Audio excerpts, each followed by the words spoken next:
मेरे प्यारे दोस्तों, नो पॉलिटिक्स प्लीज में आपका स्वागत है। दोस्तों, जैसा कि आप जानते हैं, लेबनान में मंगलवार को पेजर धमाके हुए, जिसमें कि मरने वालों की संख्या बहुत ज्यादा है। लेबनान, जैसा कि आप जानते हैं, वहां पर हिजबुल्लाह ग्रुप है, जिसका कि लेबनान समर्थन करता है। सीरिया, लेबनान, वहां से ये हिजबुल्लाह ग्रुप ऑपरेट करता है। और फिलिस्तीन और इसराइल के संघर्ष में गाजा पट्टी के लिए ये हिजबुल्लाह ग्रुप भी इसराइल पर हमले करने लगा, जिसका कि इसराइल ने काफी विरोध किया और उनको समझाया भी कि आप इस लड़ाई झगड़े में ना पड़े। लेकिन चूंकि हिजबुल्लाह ग्रुप है, उसको भी अपनी दादागिरी दिखानी थी, तो उसने इसराइल पर अटैक करना शुरू कर दिया। और उसी का बदला लेने के लिए इसराइल ने अपनी टेक्नोलॉजी की मदद से उनके जितने हिजबुल्लाह के लड़ाके थे, उनके पेजर्स में विस्फोट करा के इस घटना को अंजाम दिया। अब आप बात समझिए, हिजबुल्लाह के जो ग्रुप के लोग हैं, उन्होंने अपनी सीक्रेसी बनाए रखने के लिए, ताकि इजराइल जो है उनकी कम्युनिकेशन को न समझ पाए, उन्होंने मोबाइल की जगह पेजर का इस्तेमाल करना शुरू किया। और पेजर्स के इस्तेमाल से ही वो आपस में कम्युनिकेट कर रहे थे। लेकिन इजराइल की जो जासूस एजेंसी है, जिसका नाम मोसाद है, वो दुनिया की सबसे खतरनाक एजेंसियों में से एक है।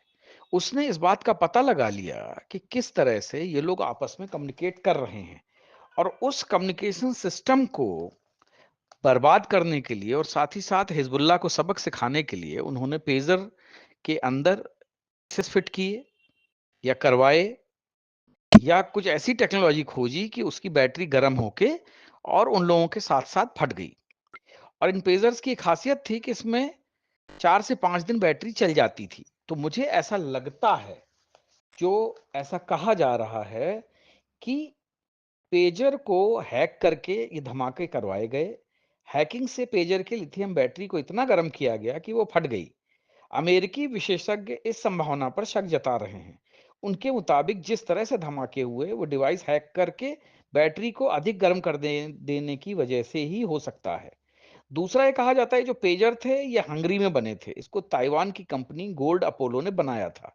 कंपनी ने जो है बयान जारी किया है कि ये सभी पेजर जो थे हंगरी के बुडापेस्ट में बने थे।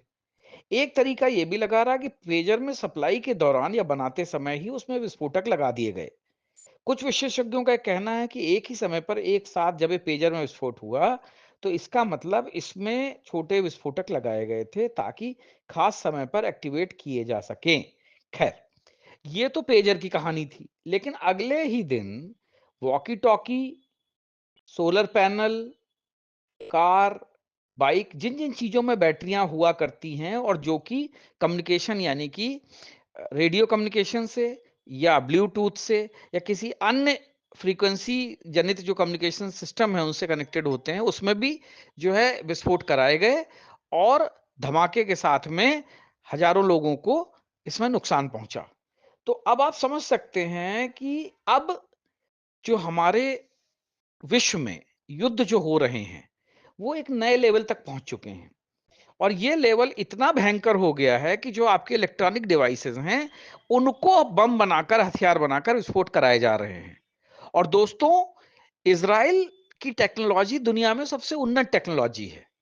जैसा कि मैंने पढ़ा था कि पाकिस्तान के एक जनरल से वहां के पत्रकार हामिद मीर ने कुछ दिनों पहले पूछा था कि आप लोग अब इजराइल के साथ युद्ध में क्यों नहीं उलझते हैं, जबकि पहले जो है और जो दूसरे युद्ध हुए उसमें पाकिस्तान जो है मुस्लिम वर्ल्ड की तरफ से लड़ने चला जाता था, लेकिन इस गाजा वाले मामले में क्यों चुपचाप बैठा है। तो उन रिटायर्ड जनरल ने यह कहा था कि इसराइल के पास ऐसी टेक्नोलॉजी आ चुकी है कि वो जब चाहे तब बैठे बैठे पाकिस्तान के सारे एयरक्राफ्ट, चाहे वो फाइटर हों या ट्रांसपोर्ट हों या हेलीकॉप्टर्स हों या इसके अलावा दूसरे अन्य कम्युनिकेशन के सेट हैं, उनको चाहे चाहे बैठे बैठे ही तबाह कर सकता है। तो उस समय हामिद मीर और बाकी लोगों ने उनकी इस बात को हंसी में उड़ा दिया था और ये कहा था कि ये जनरल साहब जो है रिटायरमेंट के बाद जो है पागल हो गए और ऐसी बातें कर रहे हैं। लेकिन इसका मतलब पाकिस्तान को ये पता है, और दुनिया के अन्य जो बड़े देश हैं उनके बड़े लोगों में जो कि इस तरीके की सीक्रेसी देखते हैं, उनको पता है कि इसराइल के पास इस तरह की टेक्नोलॉजी है। और मेरा मानना है कि इसराइल के पास अगर ये टेक्नोलॉजी है, तो चीन और अमेरिका के पास भी ये टेक्नोलॉजी होगी, जिसके चलते ये तीनों देश जो हैं दूसरे देशों को आंखें दिखाया करते हैं। तो दोस्तों आप समझ सकते हैं कि हम टेक्नोलॉजी के किस युग में पहुंच चुके हैं। जो बातें एक कल्पना मानी जाती थी, अब वो बातें साकार हो रही हैं, और अब आने वाले समय में युद्ध का जो तरीका है वो और भी तेजी से बदल जाएगा। हम और आप मोबाइल फोन और दूसरे इलेक्ट्रॉनिक गैजेट का रात दिन इस्तेमाल करते हैं। गाहे बगाहे इसमें बैटरी फटने की जो है मोबाइल में घटनाएं भी आती रहती हैं। लेकिन अब इजराइल के इस कदम से ये पेजर, मोबाइल और वॉकी टॉकी और सोलर पैनल, ये सब एक हकीकत बन चुके हैं। इनको जब चाहे तब उड़ाया जा सकता है, और ये एक पोटेंशियल बम का काम करेंगे। तो दोस्तों अब इन इलेक्ट्रॉनिक गैजेट्स पर ज्यादा डिपेंड रखने की आपकी जो एक आदतें हैं उनको बदलने का समय आ चुका है। और मुझे लगता है कि आने वाले समय में अगर ये टेक्नोलॉजी किन्हीं आतंकवादी ग्रुप के हाथ में आ गई तो आप समझ सकते हैं कि पूरी दुनिया में किस तरह का कोहराम मचेगा। तो दोस्तों टेक्नोलॉजी अच्छी भी होती है, बुरी भी होती है, और युद्ध एक ऐसे फेज में पहुंच चुका है जहां पर कि हर तरीके से ज्यादा नुकसान पहुंचाने की कवायद चल रही है। तो दोस्तों इस बात को समझिए, इस बात को एनालाइज कीजिए, और देखिए कि टेक्नोलॉजी हमें किस दिशा और दशा की ओर लेके जा रही है। जय हिंद, जय भारत।